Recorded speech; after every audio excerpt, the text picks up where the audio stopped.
Hey guys, tonight it's Sunday night. Is it the 15th? We mid-month. Isn't it crazy how close we are to Christmas? December 15th, 2013. I get asked this question probably more than anything. And so I am going to do another podcast based on some other questions asked on Instagram, but I wanted to do this.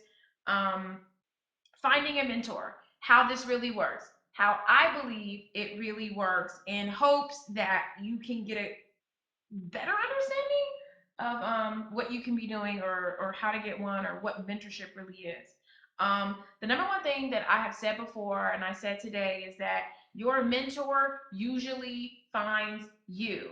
So I have some mentors, and my mentors found me working. And my boss was my mentor when I first started when I got my first full time job.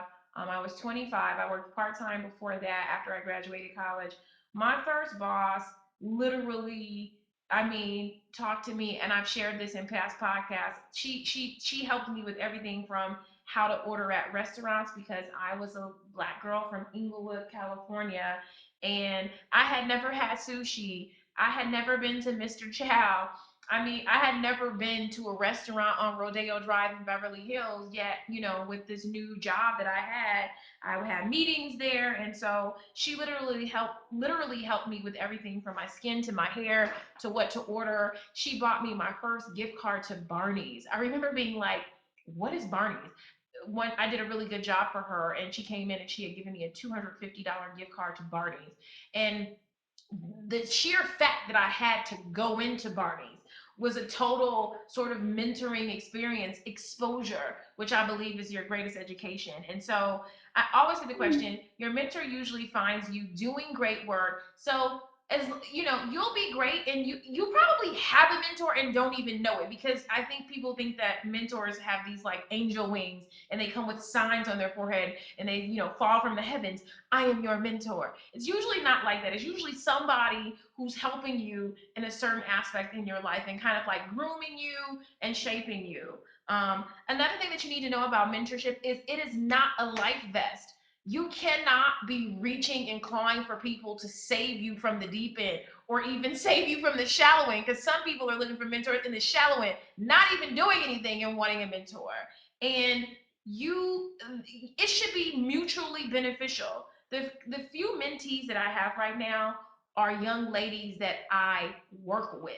So I know, if you follow me on Instagram, Tavia is one of my like most popular mentees. That's because, I mean, I can literally, no matter where I'm at, she'll call me or text me. What are you doing? Where are you? She'll come. She'll meet me. She'll just show up. She loves to say hi. She brings me flowers. She's very sweet. I am the youngest child. I've always wished that I had a younger sibling, and so I've known her for 3 years, and she's like a younger sibling to me, and I'm close to her family, and she's close to mine, and so it's a bit of a extended relationship. And I mentor her because I see all of this potential in her. She has designed my last two places, my last two homes. She's designed my office. She has designed my best friend's home, two of my best friend's salons, another salon from someone who found her on Instagram. From my best friend's home, she's done like two other homes in their neighborhood. She's also done another one of my girlfriend's salon, my girlfriend's home. She has literally, from her relationship with me, people come in my house and see the kind of work that she does, or come into space, and her business has grown from basically word of mouth. She has a great attitude. I mean, I honestly, I don't know another human being with the kind of attitude that she has.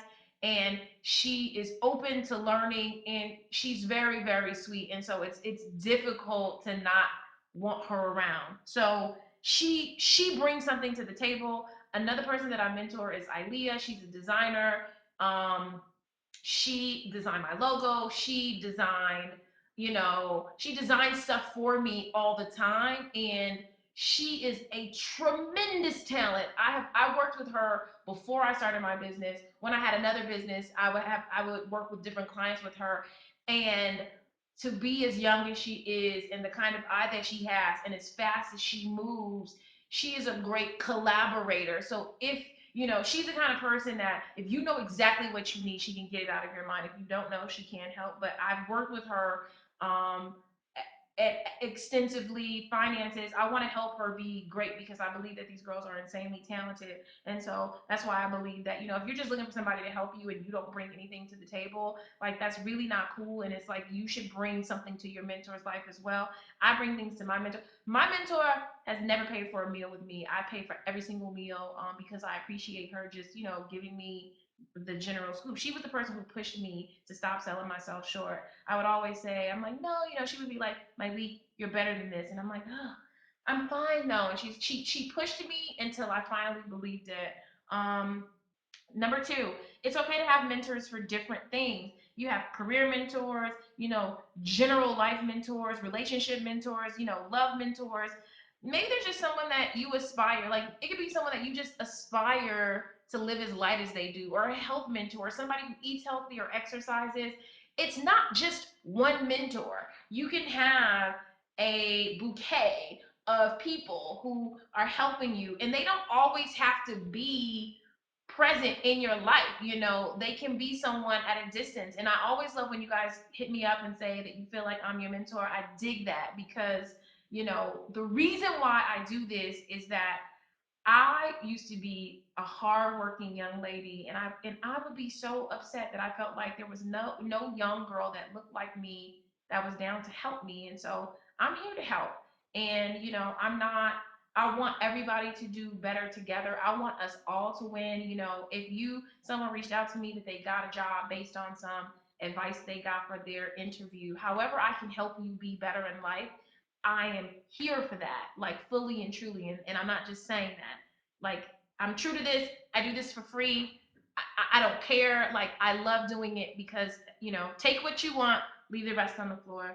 Number three is once you have a mentor, submit. Submit to your mentor. Don't be arguing and fussing and fighting and challenging. You know what I mean? Listen to what they have to say. Be present, appreciate their time, and make sure that you're always giving something back to them. You have to exchange in every single relationship, you have to exchange. You cannot just be a taker. You cannot. And if you really are doing well, you should strive to make sure that you're giving more than you're taking all the time. And I'll use Tavia as an example. She's my mentee. She's starting out.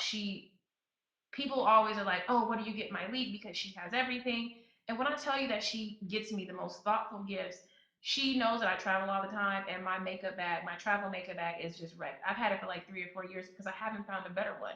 She went out and she found me a better travel makeup bag at TJ Maxx. I don't know how much it cost her, but I mean, it's very thoughtful. So you can always be doing something and be thoughtful. Number four is kind of an asterisk. Stop asking, but not really. I don't like to tell you to stop doing things because you never know. You could ask somebody and they may just break down and say, yeah, that's fine. But I want you to think about the last 3 points that I made when you ask. So if you ask, make sure that you are able to submit. It's that you are busy doing something, that they're not a life vest, that you want to be mutually beneficial and all those things. And the final thing, the fifth thing, is that I get asked all the time if I can be someone's mentor. And the truth of the matter is, in addition to me being ultra busy in my work life, which, hey, I'm not, work is work is work. I love what I do, but I am very busy. The mentees that I have, I have someone who's worked with me for several years that I consider myself to be her mentor. I have the mentors that I have, I'm committed to them, I'm dedicated to them. And when I decide to do something, I do it full throttle. And so I am present for them and whatever they need for as long as they need me for. And so because I have made that commitment to them, would never take on another person that I couldn't make that full commitment. So they know that whatever they need from me, be it mental, if they need me to show up right there, if they need to talk at 6 o'clock in the morning, if they need to text at 10 p, if they need help with something financially, mentally, whatever, I'm here for them. So that is why this is my outlet to be able to help, because I would be running myself ragged and not doing a good job. And I don't want to do things that I can't do well. So that is it for me. I hope this helps you with the whole finding a mentor process, and be great. And I'm going to try to do another podcast in just a bit.